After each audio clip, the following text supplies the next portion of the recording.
Buenos días, hermanos. En esta mañana vamos a estar dando continuación a la serie de sermones que estamos desarrollando con base en la carta a los Filipenses. Así que me gustaría, por favor, si me acompañan con sus Biblias, en Filipenses capítulo 3, vamos a estar dando lectura a los versos 12 al 16. Dice así la palabra del Señor en Filipenses capítulo 3, verso 12. No que lo haya alcanzado ya, ni que ya sea perfecto, sino que prosigo para ver si logro asir aquello para lo cual fui también asido por Cristo Jesús. Hermanos, yo mismo no pretendo haberlo alcanzado, pero una cosa hago, olvidando ciertamente lo que queda atrás y extendiéndome a lo que está adelante, prosigo a la meta, al premio del supremo llamamiento de Dios en Cristo Jesús. Así que todos los que somos perfectos, esto mismo sintamos. Y si otra cosa sentís, esto también os lo revelará Dios. Pero en aquello a que hemos llegado, sigamos una misma regla, sintamos una misma cosa. Increíblemente, en estos pasajes, Pablo nos afirma que Él está en movimiento. Digo que es increíble porque si usted regresa unos capítulos hacia atrás, podrá notar que Él, lejos de estar moviéndose, en realidad Él se encuentra en prisión. Él está en el pretorio, de hecho, nos dice el capítulo 1. Pero hay muchas referencias de Pablo, casi como si fuera que está corriendo como un maratonista. Estos versos, de hecho, nos afirman que Él está prosiguiendo, extendiéndose, va dejando atrás y yendo hacia adelante. Por el contexto, nosotros entendemos que el apóstol no está corriendo ninguna carrera física. Sin embargo, claramente él desea enfatizar que se está moviendo. Y podemos decir que él no se encuentra entonces de manera estática. Pablo no está quieto. Así pues, entonces, Pablo, para ilustrar la actividad que él está realizando, aún estando en prisión, decide compararlo con una competencia muy conocida en su tiempo. Él nos habla entonces de una carrera de manera metafórica, y es conveniente para nosotros entender esta figura. Es sabido que en la antigua Grecia había pistas de carreras. Una de esas pistas, por ejemplo, se encontraba en la ciudad de Atenas, que medía unos 180 metros. Otro era la que se encontraba en Éfeso, que era incluso un poco más larga. Las carreras practicadas eran las de a pie, de a caballo e incluso con carros. La carrera de a pie era la más estimada por los griegos, y es por ello que los atletas que la competían se preparaban de una manera muy especial. Pablo se veía entonces como ese corredor de a pie. Estaba en plena carrera y sabía que debía poner el máximo empeño porque él tenía un solo destino. Y es entonces cuando, al hablar de este destino, él nos menciona de una meta. Sin embargo, Pablo no estaba en una competencia física, por lo que cabe preguntarnos en este punto en qué consistía esa carrera. ¿Cómo es que Pablo había llegado a ella? ¿Cuál era la longitud de esa carrera?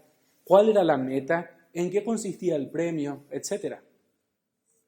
Para introducir entonces qué es aquello a lo cual el apóstol se refiere en términos de carrera, pensemos por un momento en el premio mismo. Los premios normalmente son asociados al ámbito en el cual se desarrolla una competencia. Y los premios también nos dicen mucho de la naturaleza de esa competencia.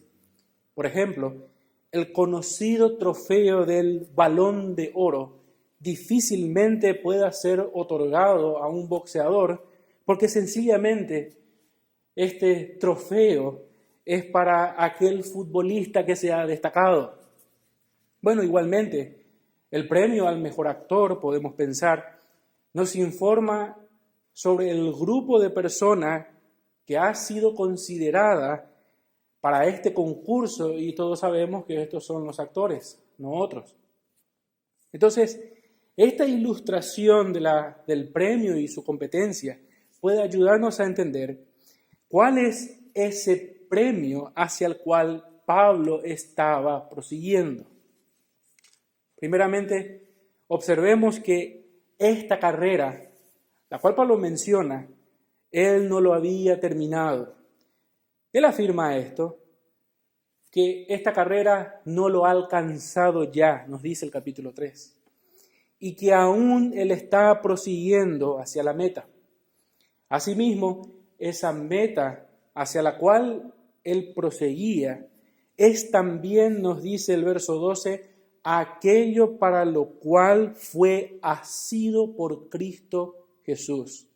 Además, la meta es tanto la perfección como el premio, y todo esto es por el supremo llamamiento de Dios, nos dice el verso 14. Resumiendo entonces, aquello en lo cual Pablo proseguía era una actividad del ámbito espiritual.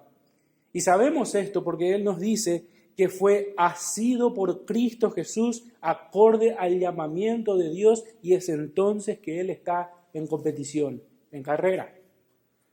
Unos versículos antes, concretamente en el 8 del capítulo 3, la única actividad que deja por basura todo lo demás, nos dice Pablo, es la excelencia del conocimiento de Cristo Jesús. Lo que es ganar a Cristo o conocerle. En efecto, el propósito de Dios con todos aquellos a los que Él ha llamado, nos dice Romanos, es hacerlos conforme a la imagen de su Hijo. Mire lo que dice Pablo en Romanos capítulo 8, verso 28 en adelante. Y sabemos que a los que aman a Dios, todas las cosas les ayudan a bien, esto es, a los que conforme a su propósito son llamados. Verso 29. Porque a los que antes conoció, también los predestinó para que fuesen hechos conforme a la imagen de su Hijo, y continúa la cita. Note que estos a los que antes Dios conoció son los llamados del verso 28. Y con estos llamados nos dice Romanos que Dios tiene un propósito, hacerlos conforme a la imagen de su Hijo. Que los creyentes sean conformados a Cristo es lo que nosotros conocemos como la doctrina de la santificación. Ese proceso de madurez en la lucha con el pecado y la carne puede definirse como la obra progresiva de Dios junto con el hombre, la cual nos hace cada vez más libre del pecado y más parecidos a Cristo.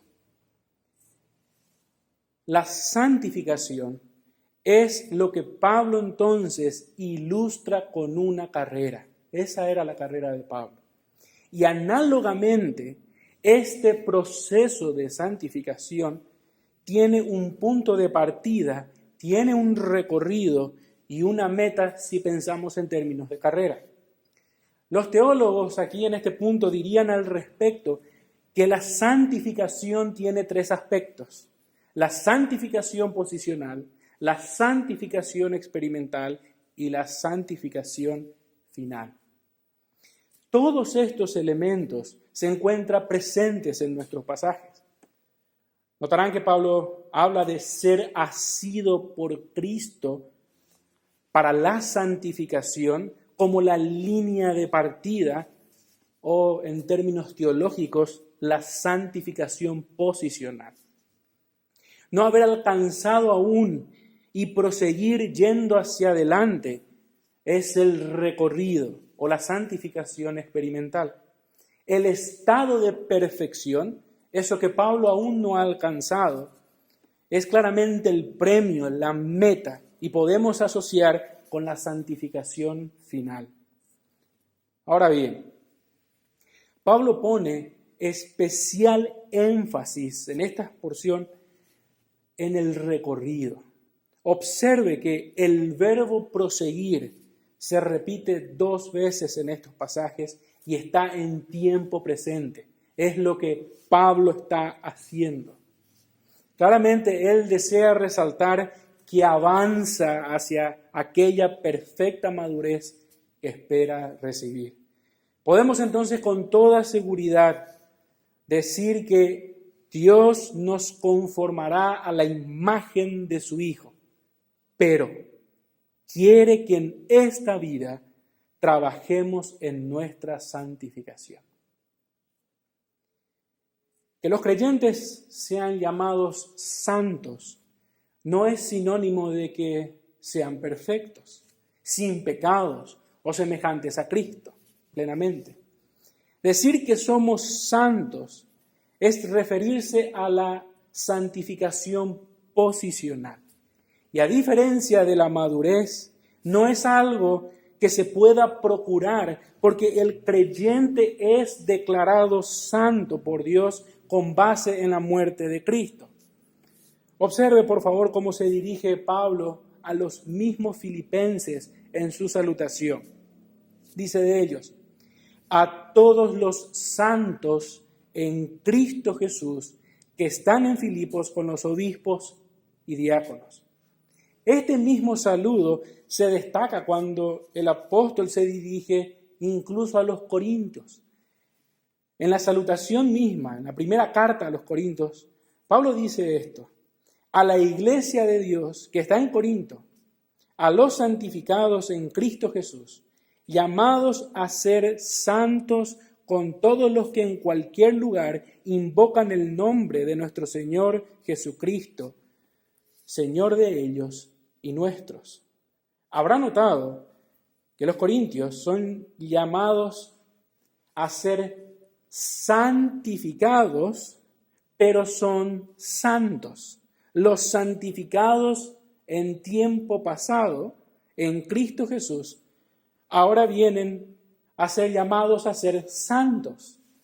Este versículo ilustra muy bien la diferencia entre la santificación posicional y la santificación experimental. Considerando todos los mandamientos de Dios, resulta obvio que un aspecto de la santificación es progresiva. Esto es, porque los creyentes debemos de cumplirlas. De hecho, Pablo ya había exhortado previamente a los filipenses con esto. Él dice esto: ocupaos en vuestra salvación con temor y temblor. Ocupaos. Los creyentes ya poseen la salvación de Dios, pero claramente deben ocuparse en esa salvación, en su madurez espiritual. Entonces, en este punto, ¿cuál debería ser nuestra actitud ante la realidad de que la santificación es progresiva? Es lo que responde esta sección. ¿Cuál debería ser nuestra actitud? En esto consiste, a propósito, el desarrollo de este sermón, y lo haremos en 7 puntos. Con 7 puntos buscaremos responder con qué actitud o cómo es que debemos ocuparnos en esta santificación. Vamos a hacerlo respondiendo estos puntos, que les voy a citar como trazando la ruta que vamos a seguir, y luego vamos a ir desarrollándolos de a uno. Así que un primer punto sobre cómo trabajamos en nuestra santificación nos indica que debe ser asumiendo que no seremos perfectos mientras vivamos. También trabajamos en nuestra santificación reconociendo que la santificación es un asunto no negociable para todos aquellos que son salvos. Nuestro tercer punto nos indica que trabajamos en nuestra santificación esforzándonos siempre por conocer a Cristo. También lo hacemos suprimiendo todo aquello que nos sirve para conocer a nuestro Señor. Estamos esforzándonos en nuestra santificación y esto lo hacemos estando estimulados con un premio que es supremo y eterno, disponiéndonos a ser guiados por la palabra de Dios en los asuntos de esta vida. Y el último punto nos va a indicar de que trabajamos también teniendo una conducta alineada por las normas bíblicas. Entonces, hermanos, comencemos desarrollando nuestro primer punto. ¿Cómo es que nos ocupamos en esta santificación? Primer punto, asumiendo que no seremos perfectos mientras vivamos. Mire lo que dice de vuelta Filipenses capítulo 3, verso 12. No que lo haya alcanzado ya, ni que ya sea perfecto. Ambas frases, no haber alcanzado ya ni ser perfectos, deben ser vistas como sinónimos.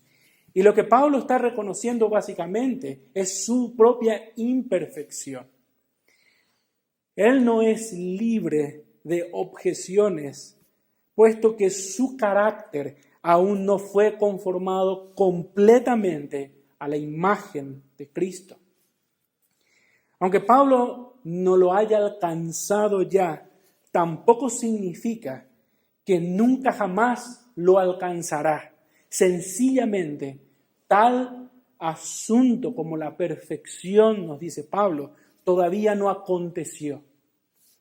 Esto es lo que afirma con toda claridad Pedro, cuando dice en su primera carta, en el capítulo 5, mas el Dios de toda gracia, que nos llamó a su gloria eterna en Jesucristo, después que hayáis padecido un poco de tiempo, Él mismo os perfeccione, afirme, fortalezca y establezca.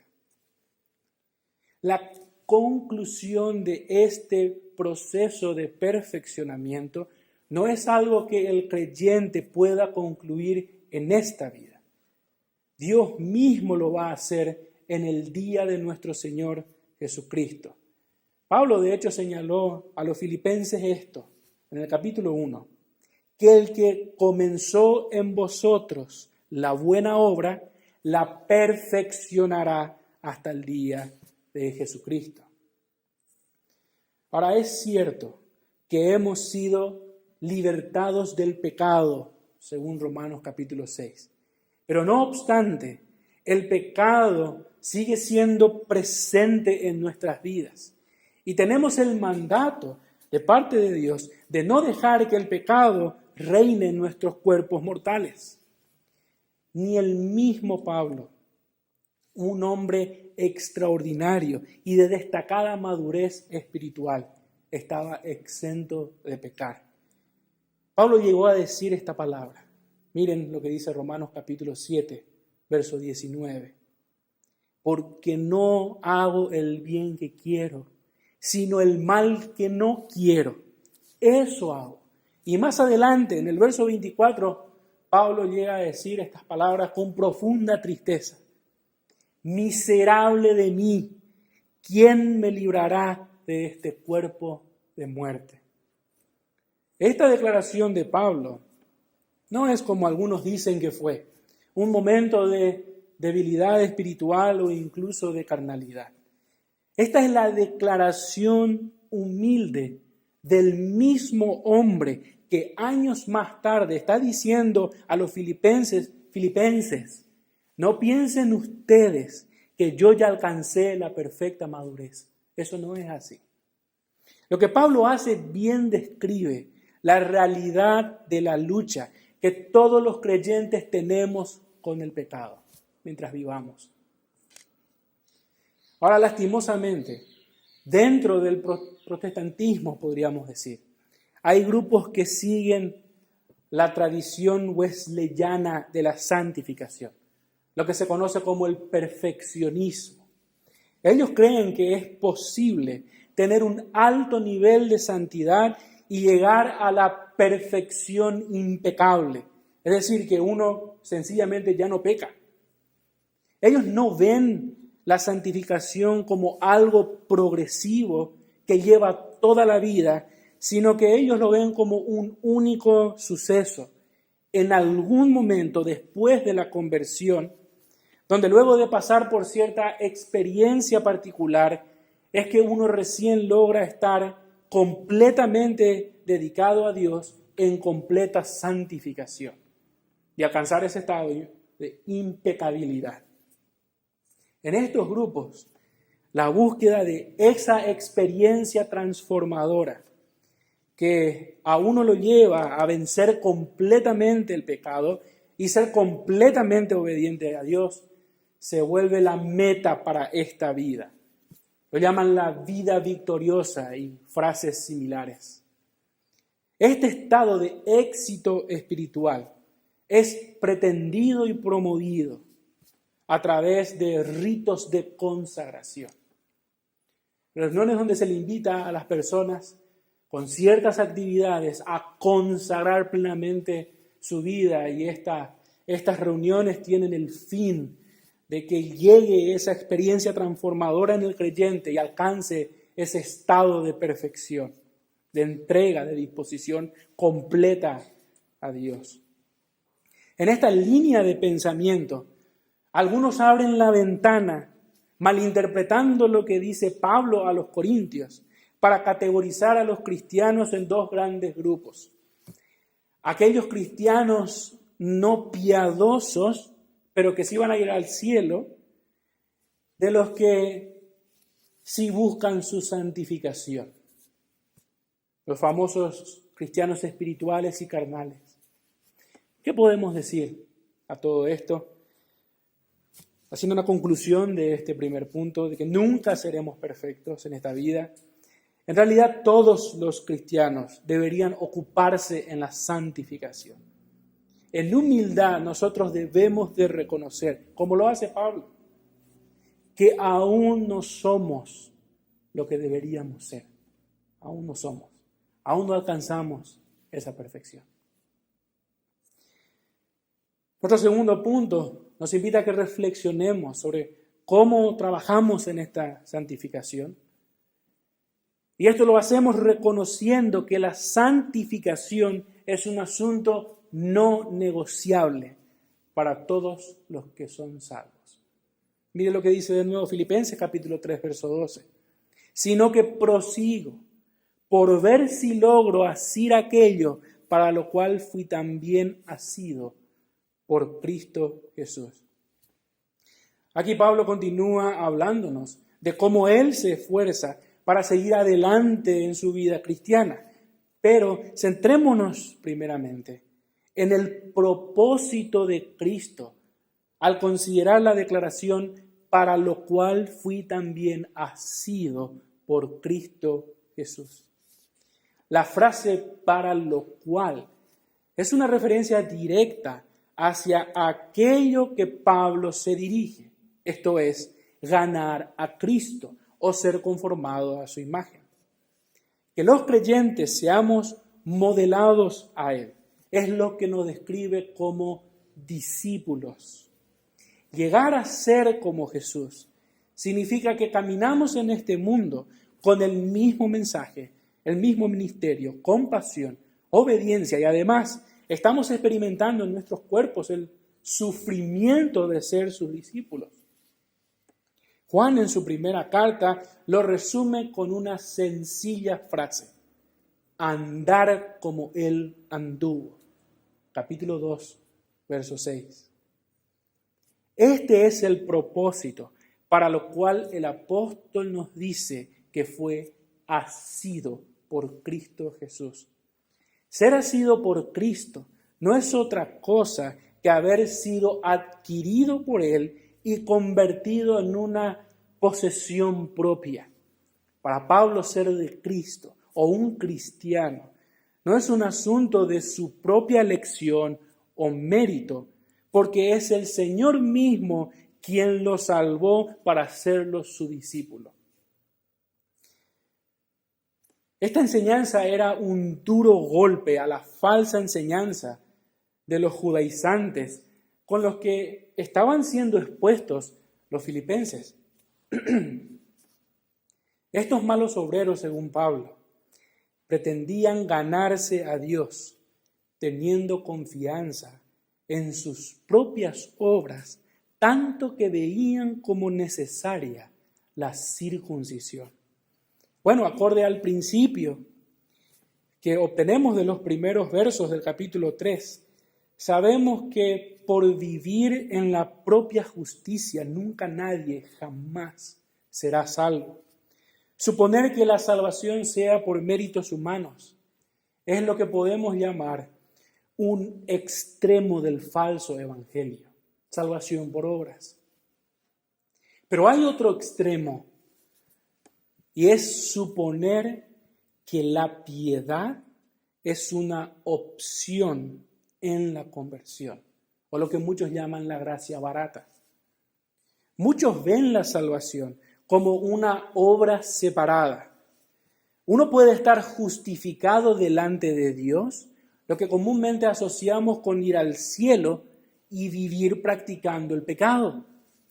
Es decir, llevar una vida mintiendo, envidiando, robando, estando en avaricia, siendo impuros sexualmente, teniendo la mente corrompida, diciendo palabras que no edifican, vendidos a toda clase de placer, en vicios, idolatrías, etc. Y aún así pensar que uno es salvo e irá al cielo. Bueno, la salvación, hermanos, no es una simple entrada al cielo, sin ninguna implicancia aquí en la tierra. La santificación no es aparte de la salvación, sino el propósito. Ser salvo significa que estamos siendo santificados. Esto es, ver la vida cristiana como una constante búsqueda por ser semejantes a Cristo. Miren lo que dice Pablo en Efesios. Bendito sea el Dios y Padre de nuestro Señor Jesucristo, que nos bendijo con toda bendición espiritual en los lugares celestiales en Cristo, según nos escogió en Él antes de la fundación del mundo, para que fuésemos santos y sin manchas delante de Él. Este es el propósito, para que fuésemos santos y sin manchas delante de Él. Nosotros nos ocupamos en nuestra santificación, no solamente porque entendemos humildemente que no somos perfectos, no somos lo que deberíamos ser, sino que también porque es nuestro llamado, es nuestro propósito. En tercer punto, nos ocupamos en nuestra santificación, esforzándonos siempre por conocer a Cristo. Continuamos nuestra lectura en Filipenses capítulo 3, en el verso 12. Continúa el verso 12 diciendo esto, sino que prosigo por ver si logro asir aquello para lo cual fui también asido por Cristo Jesús. Hermanos, yo mismo no pretendo haberlo alcanzado ya alcanzado. Que Pablo enfatice dos veces, no pretender haber alcanzado aún la perfección, no es ninguna visión pesimista de la santificación, sino realista.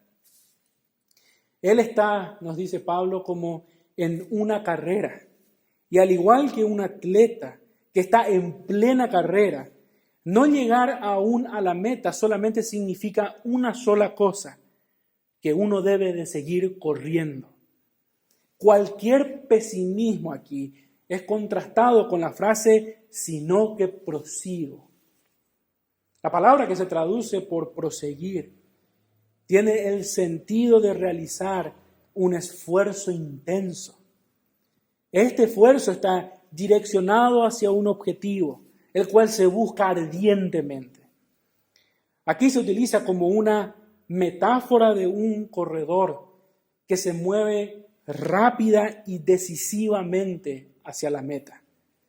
Podemos apreciar incluso la intensidad de esta palabra cuando Pablo también lo usa en su carta a Timoteo. Miren lo que le dice Pablo a Timoteo en el capítulo 2. Huye también de las pasiones juveniles. Pronto, con prisa, con energía, rápido, sin mirar atrás.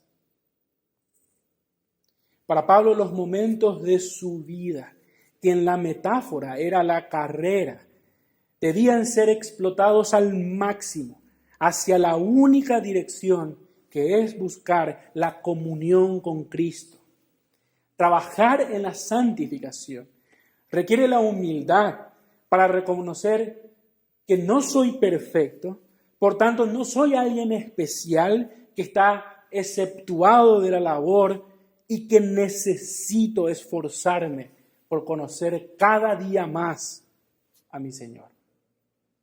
Entonces trabajamos con ese esfuerzo, con esa actitud humilde, buscamos conocer a Dios, pero también trabajamos, cuarto punto, suprimiendo lo que no sirve para conocer a Cristo.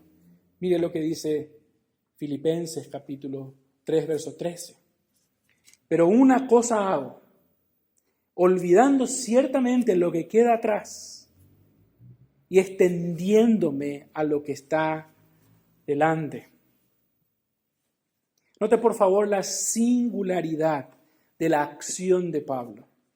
Una cosa hago, no muchas cosas, hago solo una.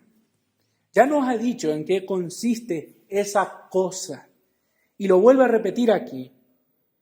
Y es lo que está hacia adelante, esa es la cosa, lo que está adelante. Y lo que está adelante, de nuevo, no es otra cosa que la meta, la perfección hacia la cual él prosigue. La única dirección en la vida de Pablo, su vida entera, era Cristo.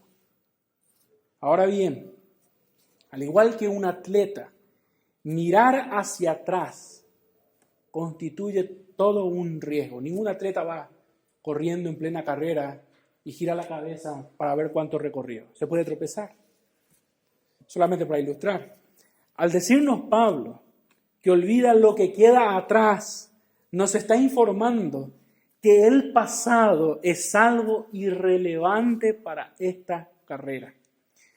Curiosamente, y a modo de ilustración, en el mundo el pasado representa un enorme significado a la hora de medir el prestigio de una persona. Por ejemplo, alguien con título en alguna profesión tiene una mejor impresión para un empleador contra uno que sencillamente no lo tiene. Ingresar en un país extranjero para cualquiera de nosotros será mucho más fácil si es que no tenemos antecedentes penales. Claramente tener un título y una buena reputación son cosas positivas y buenas. Pero el punto es que nada de eso puede determinar lo que uno es o va a hacer en el presente. Piense, por ejemplo, en aquellos que han utilizado su buen nombre, su prestigio, su título, solamente para engañar a otros. Bueno, de todas formas, sea el escenario, una buena reputación representa un orgullo para las personas, en cambio que una mala es de mucha humillación.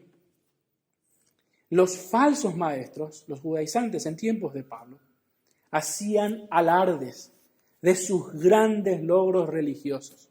Ellos querían de hecho impresionar a los filipenses. Entonces Pablo, luego de contar todos sus logros, afirmó que absolutamente todo lo estimó por pérdida, por basura. ¿Pero por qué, Pablo? Porque hacer eco de las cosas pasadas solo tienen el potencial de alimentar el orgullo y hacer gloriarse uno mismo en su propia carne.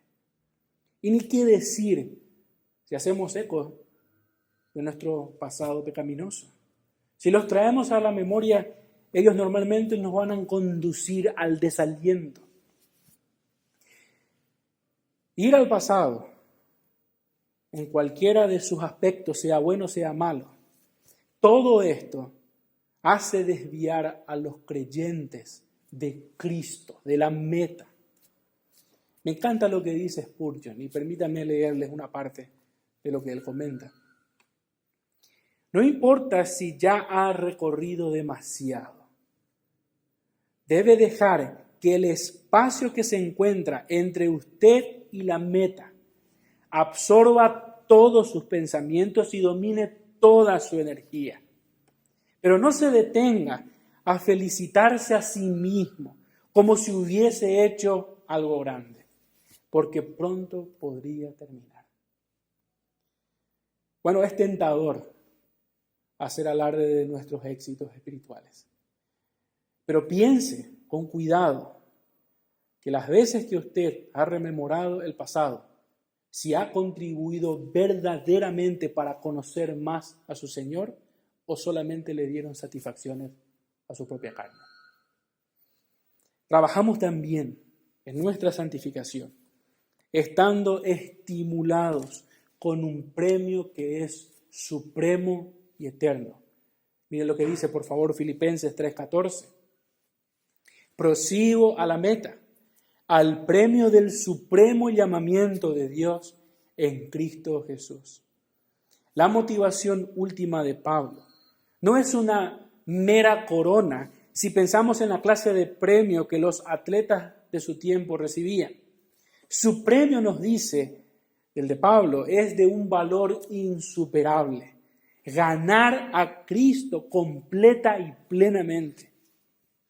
Piense por un momento en los atletas que son convocados a sus respectivas selecciones en el evento de la Copa del Mundo.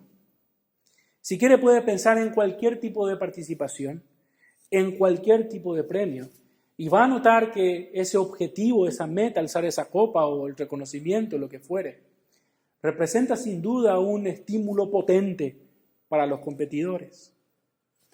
Bueno, Pablo nos dice que nada de lo que podamos encontrar en esta tierra, ningún premio, nada, se compara con esta carrera que tenemos nosotros los creyentes. Ni tampoco se compara al premio que hemos de recibir. ¿Por qué? Porque tenemos nosotros un llamamiento que es con dirección al cielo mismo. Ese es nuestro llamado. Nuestra salvación incluye la conformidad a Cristo, ser coherederos juntamente con Él, tener un hogar en el cielo y otras innumerables bendiciones espirituales. Hacia ahí vamos. Y no hay estímulo más poderoso que ese. Pensar en la meta, pensar en ese día glorioso. Pero tristemente, las iglesias muchas veces pierden esta perspectiva pasional y singular de la consumación futura. Y esto se pierde por varias razones. En una era científica como la nuestra, a veces a muchos les da simplemente vergüenza. En un mundo que ha alcanzado la mayoría de edad, dicen que solamente los oprimidos y los débiles piensan en asuntos religiosos y en cuestiones escatológicas. En una época de riqueza, de abundancia, ¿quién necesita una perspectiva así? Bueno, la tragedia que hay detrás de la absoluta pérdida de esperanza de nuestra cultura contemporánea se ha dado porque estamos intentando que el presente sea eterno. Por favor, piense en esta frase. Estamos pensando que el presente sea eterno. Y tal vez esto explique la mucha ansiedad, la mucha preocupación que nosotros estamos viendo hoy en nuestros tiempos. Procurar que el presente sea eterno. En medio de toda esta banalidad y desesperanza, el creyente en Cristo, quien reconoce a Cristo como el principio y final de todas las cosas, tiene que recordar una y otra vez que los propósitos de Dios no terminan hasta que nuestra salvación llegue a su consumación. No hay otro premio que valga más ahora y en el futuro que conocer a Cristo. No hay premio más glorioso que ese. Por favor, considere si está teniendo la perspectiva correcta. Consideremos. Trabajemos en nuestra santificación. Quinto punto, disponiéndonos a ser guiados por la palabra de Dios en los asuntos de esta vida. Mire lo que dice el verso 15 del capítulo 3 en Filipenses. Así que todos los que somos perfectos, esto mismo sintamos. Y si otra cosa sentís, esto también os lo revelará Dios. Mire, es particularmente notable que ahora Pablo diga, incluyéndose con todos los creyentes, que es perfectos o son perfectos. Sabemos nosotros que él no piensa tal cosa de sí mismo, porque versículo antes, él dijo que la perfección aún no lo ha alcanzado. Así que ahora el sentido de la palabra no es igual al sentido que tenía antes. Algunos entonces sugieren ver el uso de perfecto en este verso como una especie de ironía, puesto que los falsos maestros, estos judaizantes, sí se consideraban perfectos. Si esto es así, tampoco sería la primera vez, ya que Pablo también habla con esta ironía en el verso 3 del capítulo 3, cuando dice de los creyentes que nosotros somos la circuncisión, y obviamente estaba haciendo como un contraste con los falsos que también decían ser de la circuncisión. Lo concreto es que Pablo se está refiriendo a todos los creyentes. Y usted notará eso, porque cuando usa los que somos perfectos, incluye en ese grupo a todos los que sienten lo mismo con él como aquellos que no, los que otra cosa sienten, dice él. Todos los creyentes. La palabra que se traduce por sentir tiene el sentido de actitud. Esta actitud que Pablo está apelando para con todos los cristianos se resume con todo lo que viene diciendo. Esta es la actitud. No creerse perfectos, sino proseguir en conocer a Cristo. Esta es la actitud cristiana. Este es el mismo sentir que Pablo está ahora exhortando de manera amorosa a sus hermanos en Filipos. Entonces Pablo, a la vez que hace un llamado amoroso, una apelación a sus hermanos en Filipos, también quiere que ellos no se dejen engañar y que evalúen cualquier asunto de esta vida si es que lo que realmente están haciendo sirve, colabora a conformarse a Cristo. Los judaizantes pensaban que la circuncisión era una práctica que colaboraba para conocer a Dios. Y Pablo con esto le está encaminando a los filipenses en su pensamiento a que consideren no solamente esa actividad, podríamos decir, sino absolutamente cualquier otro, si lo que van a hacer realmente va a colaborar para conformarse a su Señor o solamente está sirviendo para justificarse en su propia carne, gloriarse en su propia carne. Mire, todo el tiempo Pablo en esta carta exhorta a los creyentes a una determinada conducta. Solo escuche estas referencias. Pablo dice esto: solamente que os comportéis como es digno del Evangelio, no hagáis nada por contienda o por vanagloria, ocupaos en vuestra salvación, haced todo sin murmuraciones y contiendas. Y ahora incluso en el verso 17, luego del 16, lo que estaba a punto de decir es: sed imitadores de mí y mirad a los que así se conducen según el ejemplo que tenéis en nosotros. Dios ha provisto el medio para tener su revelación en cualquier asunto de esta vida. Y nosotros entendemos claramente que es su palabra.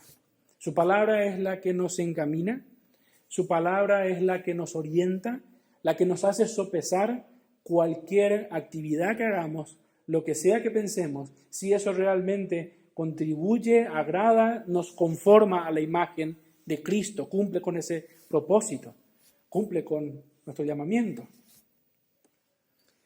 Mire lo que dice Pedro en su primera carta: como todas las cosas que pertenecen a la vida y a la piedad, nos han sido dadas por su divino poder, mediante el conocimiento de aquel que nos llamó por su gloria y excelencia, por medio de las cuales nos ha dado preciosas y grandísimas promesas, para que por ella llegaseis a ser participantes de la naturaleza divina.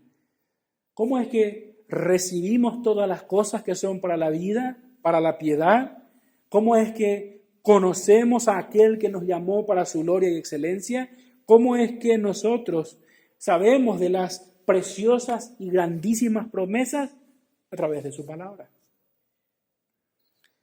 Nuestro último punto nos conduce a que trabajando en nuestra santificación, lo debemos de hacer teniendo una conducta, no solamente un conocimiento, sino que una conducta alineada por las normas bíblicas. Mire cómo concluye estos versos que acabamos de leer, el verso 16.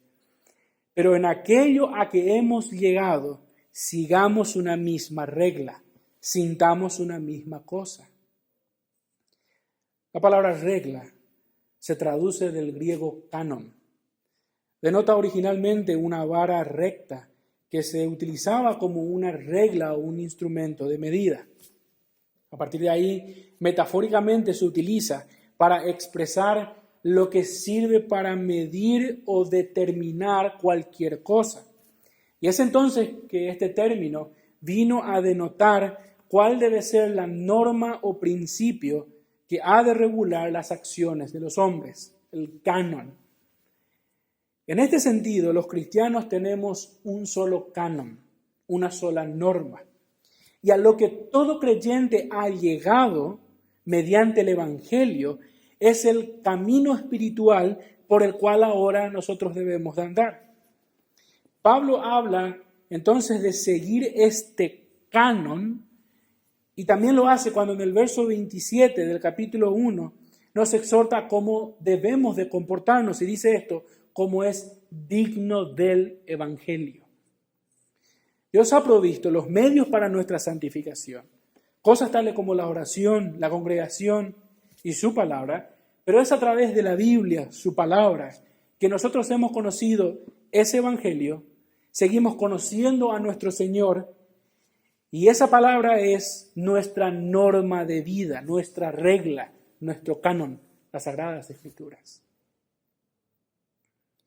Quisiera cerrar estos puntos y este sermón con una reflexión final, tratando de aplicar lo que hemos aprendido respecto a nuestra santificación, pensando en la muerte, en este proceso de santificación. ¿Qué hay con la muerte? ¿Qué hay de la muerte? Porque usted notará que todas estas medidas de contingencia que se están tomando tienen su fundamento en el miedo que todos naturalmente tienen de la muerte. El pavor es la muerte, encontrarse con la muerte. Bueno, la muerte no debería ser un motivo de temor para nosotros los creyentes. Y lo digo con mucho cuidado. Yo no estoy diciendo que desafiemos al Señor y vayamos a hacer tonterías porque no tememos a la muerte. De hecho, en este mismo momento nos estamos cuidando y eso es correcto. Estamos encerrados en nuestras casas, tomando los recursos necesarios de higiene y lejos de despreciar la vida, estamos agradecidos con Dios porque nos dio vida. Pero el punto es que todo lo que estamos haciendo, nosotros lo hacemos porque queremos agradar a nuestro Señor y no porque estamos aferrados a esta vida. Así pues, y como dijo Pablo a los romanos, sea que vivamos o que muramos, del Señor somos. Y hemos visto que Él tiene su propósito con nosotros. Los creyentes no estamos llamados a salir airosos de esta crisis sanitaria mundial. Aunque si esto ocurre y nosotros vivimos, como dice Pablo a los filipenses, todo esto debe de resultar en el beneficio para la obra. Como dijo un predicador a cual estimo mucho, el calendario del reino de Dios es paralelo al calendario de nuestro gobierno. Por tanto, sea que tengamos abundancia o escasez, como más adelante va a decir Pablo a los filipenses, y nosotros podemos agregar, no importa si estamos libres no importa si estamos en cuarentena, absolutamente nada debería de poder impedirnos a nosotros la suprema actividad de conocer a nuestro Señor. Él de hecho nos da la fortaleza para esto, nos dice Filipenses 4:13. Por favor, piense en esto. Piense si esta pandemia lo está llenando de terror. Piense si usted está lleno de incertidumbre y con miedo de morir. Bueno, eso no es estar conformándose a la imagen de Cristo. Tenga presente que el apóstol Pablo estima por basura cualquier cosa que no contribuya para conocer a Cristo. Lo dijo en los versos 7 al 9 del capítulo 3. Y la muerte no es una de esas cosas que se puedan clasificar como basura. Mire lo que dice Pablo en el verso 10 del capítulo 3.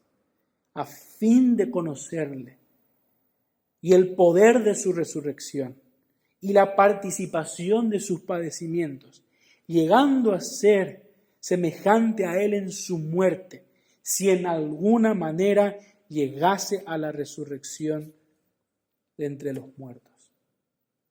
Pablo decía anteriormente que para él el vivir es Cristo, el morir es ganancia. Pablo no tenía miedo de la muerte, porque sabía que en ese mismo instante su carrera habrá terminado. En ese mismo instante llegaría a la meta. En ese mismo instante sería glorificado. Le vería a Cristo tal cual como Él es. Y en ese mismo instante sería semejante a Él. Hermanos, esa es nuestra carrera. Ese es nuestro propósito. Hacia ahí caminamos y lo hacemos con toda prisa. Pensemos en todo esto. Pensemos qué nos distrae. Pensemos tal vez si Dios no está permitiendo esto para que nosotros, el pueblo de Dios, entendamos que no importa nuestra condición en esta tierra. Lo único que nos importa o debería importarnos es conocer, conformarnos a nuestro Señor. Porque ese es nuestro destino, nuestro glorioso destino. Piensa en esto, por favor. Vamos a orar. Amado Padre Celestial, muchas gracias, Señor, por tu palabra. Gracias, Señor, porque ella nos exhorta, endereza nuestros pensamientos, Señor. Nos ayuda. Nos da el discernimiento para que evaluemos, Señor, nuestra conducta, nuestra actitud. Señor, ayúdanos que sea la correcta. Una actitud que está expectante con lo que ha de acontecer en el futuro. En el futuro no de esta tierra, sino en el futuro glorioso que nos espera. Estar en el cielo, Señor. Ayúdanos a volcar nuestra ansiedad hacia la esperanza eterna que tenemos, Señor, en Cristo Jesús. Ser conformados a su imagen. Señor, ayúdanos a meditar en todo esto. Ayúdanos a correr esta carrera de tal manera que seamos diligentes, Señor. Seamos serios, seamos objetivos. Señor, entendiendo qué cosas contribuyen a esta carrera, qué cosas son pesadas, son inservibles, Señor. Nos estorban para conocerte, Señor. Ayúdanos en todo esto, necesitamos. Estamos débiles, Señor. Esta pandemia no solamente nos trae la desesperanza de no saber tal vez qué comer, de no saber tal vez de qué trabajar, sino que también y muy probablemente, Señor, nos haga perder la mirada del cielo. Ayúdanos, Señor, a recuperar esa perspectiva. Gracias por todo esto. Bendice a mis hermanos que están escuchando del otro lado. En el nombre de Cristo Jesús. Amén.